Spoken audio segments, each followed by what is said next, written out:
من نفس واحدة وخلق منها زوجها وبث منهما رجالا كثيرا ونساء واتقوا الله الذي تساءلون به والأرحام إن الله كان عليكم رقيبا يا أيها الذين آمنوا اتقوا الله وقولوا قولا سديدا يصلح لكم أعمالكم ويغفر لكم ذنوبكم ومن يطع الله ورسوله فقد فاز فوزا عظيما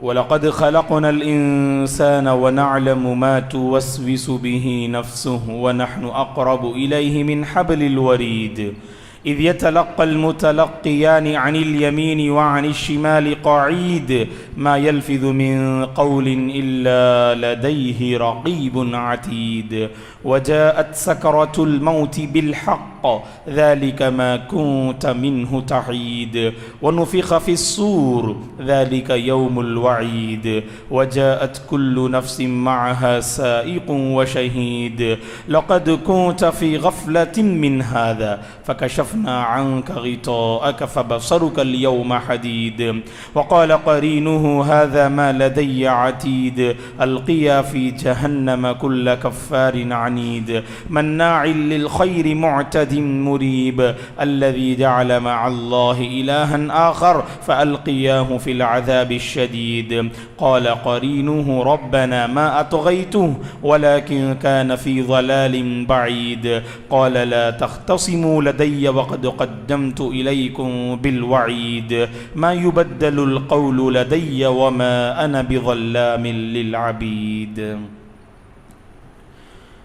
لقد من الله على المؤمنين إذ بعث فيهم رسولا من أنفسهم يتلو عليهم آياته ويزكيهم ويعلمهم الكتاب والحكمة وإن كانوا من قبل لفي ضلال مبين ہر قسم کی تعریف بزرگی اور بڑائی اس اللہ وحدہ لا شریک کے لیے ہے جس نے اس ساری کائنات کو پیدا کیا۔ درود اور سلام ہو رحمت للعالمین خاتم النبیین محمد عربی صلی اللہ علیہ وسلم پر جو ساری انسانیت کے حق میں نعمت عظمیٰ ہیں۔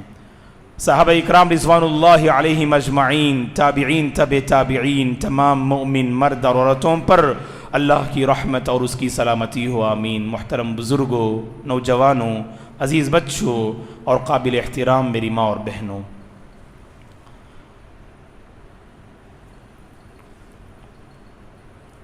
رسول اللہ صلی اللہ علیہ وسلم پر ہمارا ایمان ہے کہ آپ آخری پیغمبر اور اللہ تبارک و تعالیٰ کے آخری رسول ہیں جن پر اللہ نے قرآن مجید کو نازل کیا، جن کے ذریعے سے اللہ تبارک و تعالیٰ نے نبوت کے سلسلے کو ختم کر دیا، وحی کے سلسلے کو اللہ نے بند کر دیا۔ آپ کے بعد کوئی نبی آنے والا نہیں اور آپ کی امت کے بعد کوئی امت آنے والی نہیں۔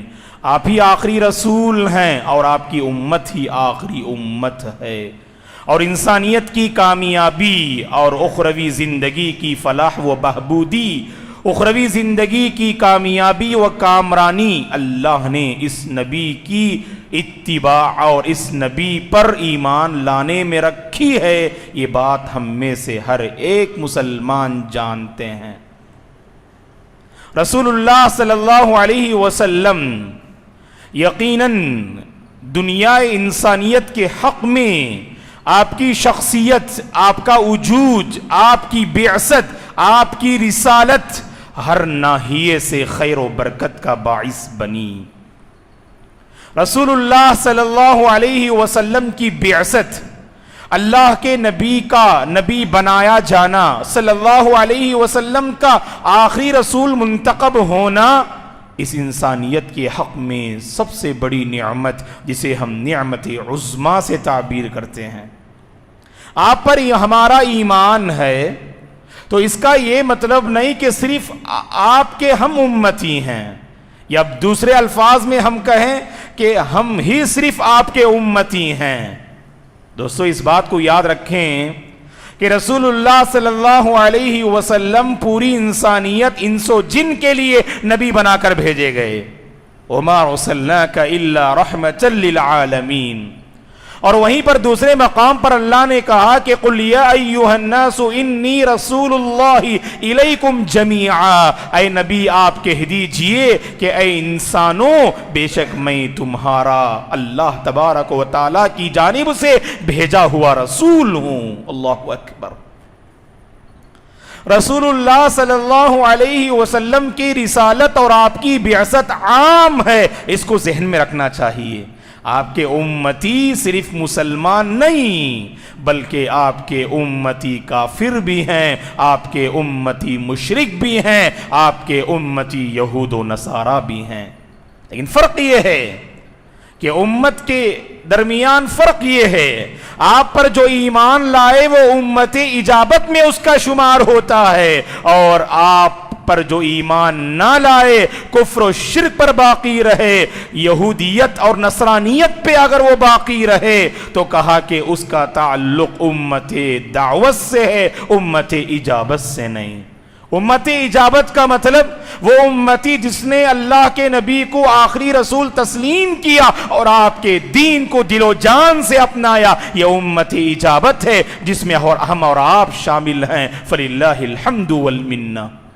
اور امت دعوت تو وہ لوگ ہیں جو اللہ کے نبی کی رسالت کو مانتے نہیں، جو اپنے کفر و شرک پہ ڈٹے اور اڑے ہیں، جو اپنے باپ دادا کے غلط دین اور مذہب پہ قائم ہیں. ایسے لوگوں کو امت دعوت سے تعبیر کیا جاتا ہے.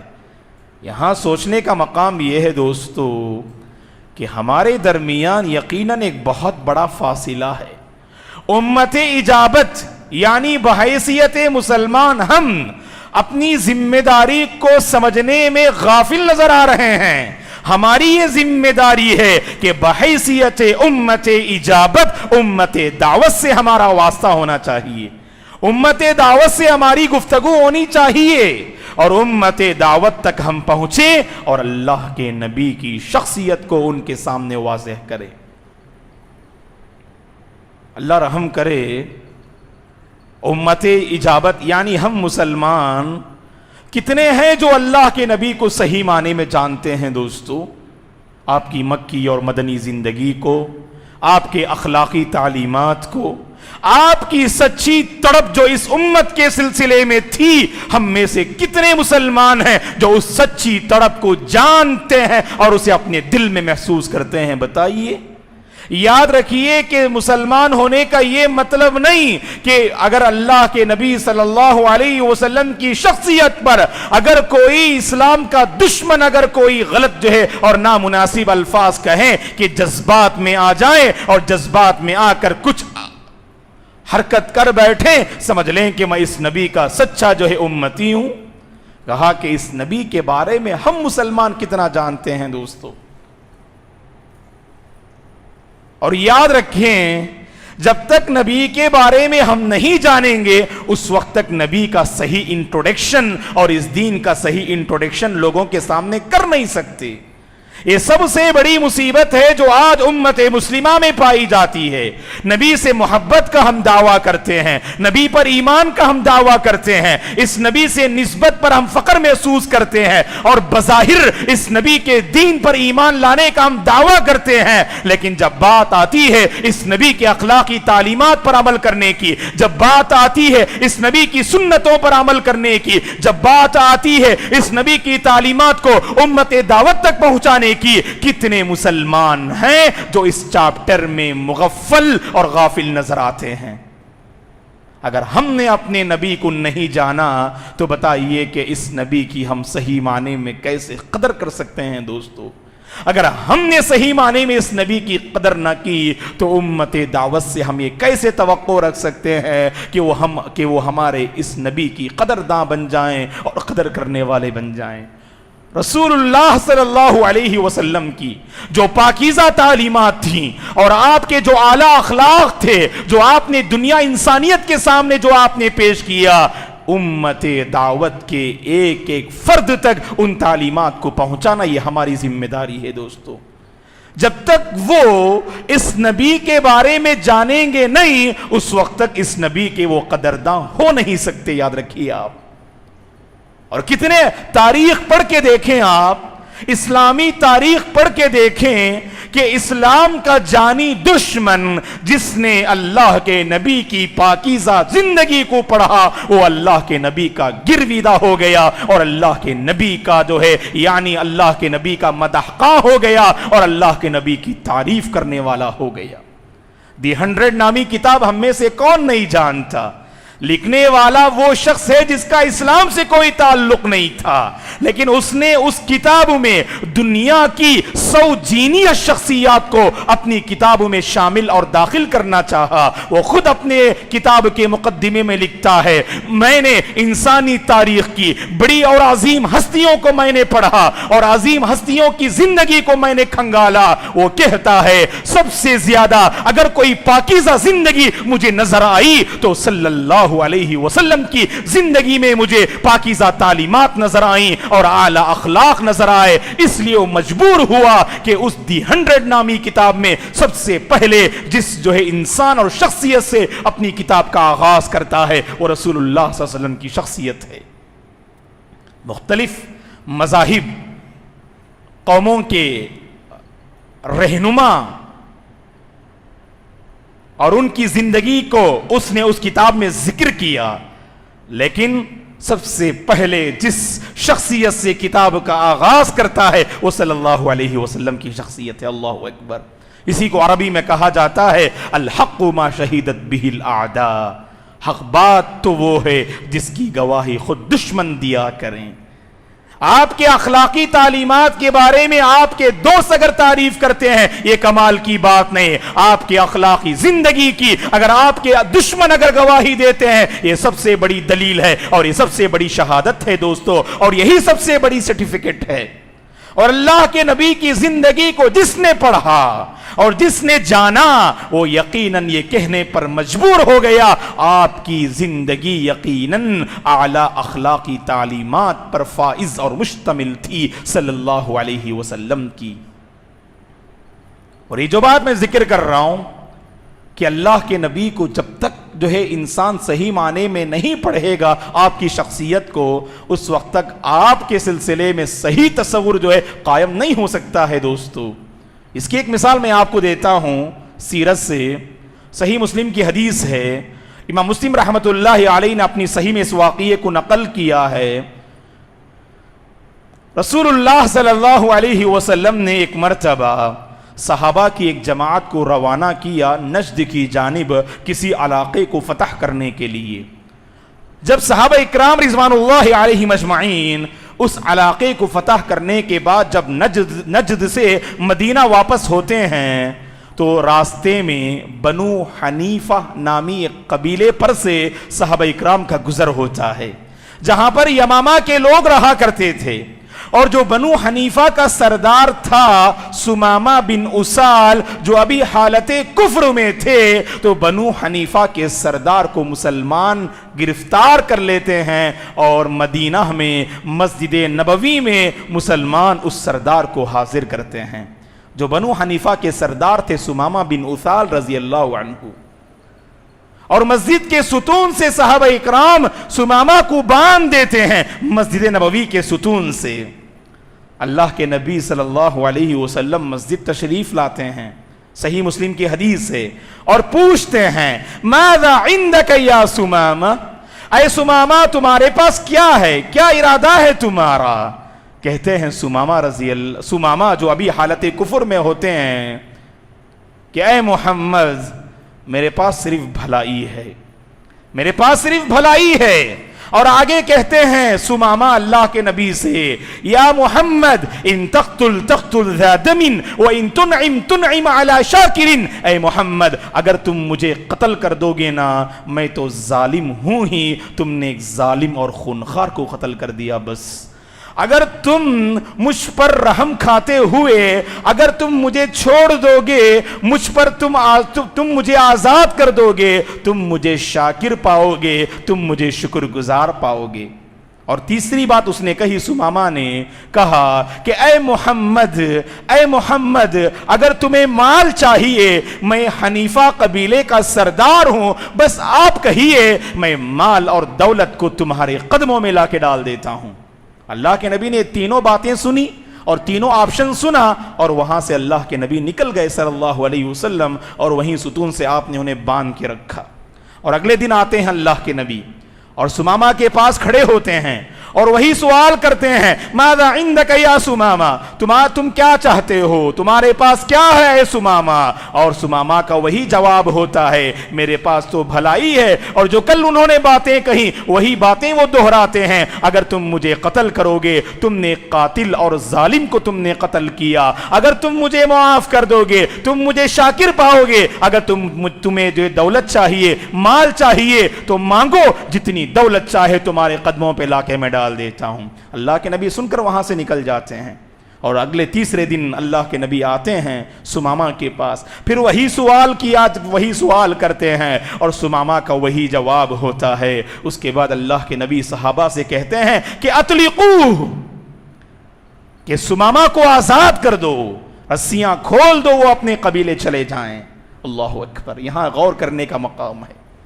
3 دن سمامہ نے اپنی آنکھوں سے اللہ کے نبی کی شخصیت اور مسلمانوں کے معاملے کو دیکھا، نماز کو دیکھا، ان کے معاملات کو دیکھا، اور خود اللہ کے نبی صلی اللہ علیہ وسلم پہلے دن صحابہ سے فرماتے ہیں، ان کے کھانے پینے میں کسی طرح کا تساہل نہ برتنا، کسی طرح کی کوئی کوتاہی نہ کرنا، ان کے کھانے پینے کا اچھا انتظام کرنا۔ اللہ اکبر، سمامہ نے اپنی آنکھوں سے اللہ کے نبی کی شخصیت کو دیکھا، اللہ کے نبی کو پڑھا، اور 3 دن کے بعد جب اللہ کے نبی نے کہا کہ انہیں آزاد کر دو، سمامہ بن اسال مسجد نبوی کے قریب جو کھجور کا باغ ہوتا ہے، اس کھجور کے باغ میں جاتے ہیں، صحیح مسلم کی حدیث ہے، اور کھجور کے باغ میں غسل سے فارغ ہوتے ہیں، اور غسل سے فارغ ہو کر خدمت رسول میں حاضر ہوتے ہیں، اور حاضر ہو کر کلمہ شہادتین کی گواہی دیتے ہیں اور کہتے ہیں، اشہد ان لا الہ الا اللہ واشہد ان محمدن عبدہ ورسولہ،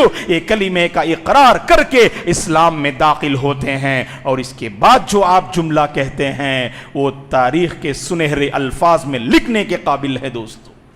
کہتے ہیں سمامہ رضی اللہ تعالی عنہ، اے اللہ کے رسول، مدینہ آنے سے پہلے اے اللہ کے رسول، آپ کا چہرہ میرے نزدیک سب سے زیادہ ناپسندیدہ چہرہ تھا۔ اللہ کی قسم، مدینہ آنے کے بعد آپ کا چہرہ میرے نزدیک سب سے زیادہ پسندیدہ چہرہ بن گیا۔ اللہ اکبر۔ پھر آگے کہتے ہیں، اے اللہ کے رسول، مدینہ آنے سے پہلے آپ کی بستی میرے نزدیک سب سے زیادہ ناپسندیدہ بستی تھی، لیکن مدینہ آنے کے بعد آپ کی بستی میرے نزدیک سب سے زیادہ پسندیدہ بستی بن گئی۔ اور آگے کہتے ہیں، اے اللہ کے رسول، مدینہ آنے سے پہلے آپ کا دین میرے نزدیک سب سے زیادہ ناپسندیدہ دین تھا، لیکن یہاں آنے کے بعد، آپ کے اخلاق کو دیکھنے کے بعد، آپ کے صحابہ کے سلوک کو دیکھنے کے بعد، آپ کا دین میرے نزدیک سب سے زیادہ پسندیدہ دین بن گیا۔ یہ کتنی بڑی گواہی ہے دوستو۔ سمامہ نے اللہ کے نبی کو نہیں جانا، اللہ کے نبی کا وہ انکار کر رہے تھے، اللہ کے نبی کو انہوں نے پڑھا، اللہ کے نبی کو انہوں نے اپنی آنکھوں سے دیکھا، آپ کی شخصیت کو جب پہچانا، مسلمانوں کے اخلاق کو دیکھا، یہ کہنے پر مجبور ہو گئے، یہ سب سے پاکیزہ دین ہے، یہ سب سے پاکیزہ چہرہ ہے، اور یہ سب سے پاکیزہ بستی ہے۔ اللہ اکبر۔ تو یہاں پر میں ایک سوال کرتا ہوں دوستو، اگر کوئی کافر، اگر ہم نے اس کو مسجد سے باندھ کے رکھا، اگر ہم نے اسے اپنی سوسائٹی میں رکھا، کیا ہمارے اعمال ایسے ہیں، کیا ہمارے اخلاق ایسے ہیں، کیا ہمارے افکار ایسے ہیں کہ وہ کافر 3 دن نہیں، 3 مہینہ نہیں، 3 سال گزر جائیں، کیا ہم یہ گارنٹی دے سکتے ہیں وہ اسلام قبول کر لے گا؟ سوچنے کا مقام ہے دوستو، سوچنے کا مقام ہے۔ 3 دنوں میں اللہ کے نبی اور آپ کے صحابہ نے سمامہ کے دل کو بدل کے رکھ دیا۔ اب تک جو اللہ کے نبی کا چہرہ اس کے نزدیک ناپسندیدہ تھا، 3 دنوں میں سب سے زیادہ پسندیدہ چہرہ بن گیا، سب سے زیادہ پاکیزہ دین اس کے نزدیک نبی کا دین بن گیا، اور سب سے زیادہ پاکیزہ بستی نبی کی بستی قرار پائی۔ تو مطلب یہ ہوا کہ اگر کسی نے اللہ کے نبی کو صحیح معنی میں پڑھا، یقیناً اللہ کی قسم وہ اللہ کے نبی کے دین کو اپنائے بغیر نہیں رہ سکتا۔ اب ہماری ذمہ داری کیا ہے دوستو؟ اللہ کے نبی کی پاکیزہ تعلیمات پر سب سے پہلے مسلمان عمل کریں۔ مسلمان کو عمل کرنے کی ضرورت ہے دوستو۔